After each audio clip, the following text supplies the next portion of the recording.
And in 1979, I had a phone call from my then agent, Dom Rhodey at Artist Partners, December 1987, to ask if I'd ever heard of a writer called Patrick O'Brian, and would I be interested in doing the book covers.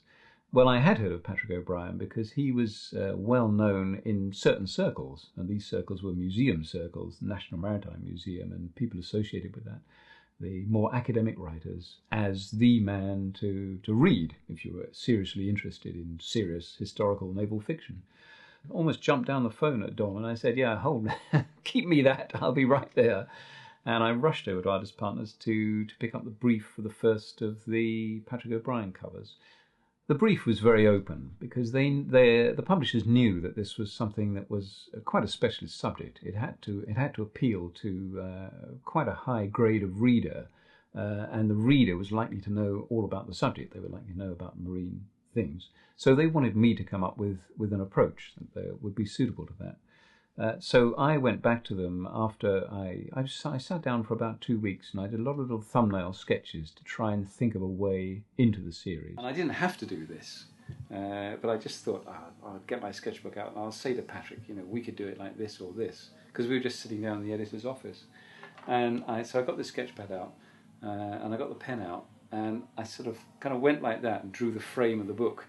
And nothing happened. I couldn't think of anything. I just kind of did a few lines, and it didn't look like anything at all. And so, and he was trying to crane over and see what I was doing. And I was saying, oh well, I'll come up with a proper idea soon. But it just didn't work. The party trick about doing a sketch in front of somebody just didn't happen. So I don't do that anymore. Too dangerous. After the thumbnail sketches, the next stage in the process was for me to produce colour sketches, which were about the same size as the finished cover would be in reality. And then I submitted these. Usually there was only one for each book. Occasionally there was an alternative.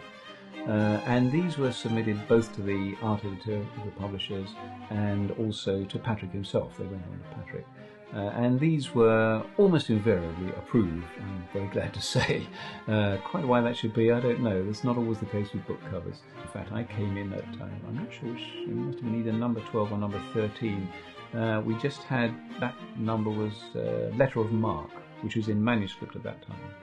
And I was asked initially to come up with a cover for that one, but then to work back over the previous 12 of the series, because although these books existed, they wanted a fresh look at what had been done for the book covers, and they wanted me to pick back over the series and then work forwards as new books were produced. And so that took place in 1988, is when I started working on the first 12 of the series, beginning with Letter of Mark actually, and then working backwards from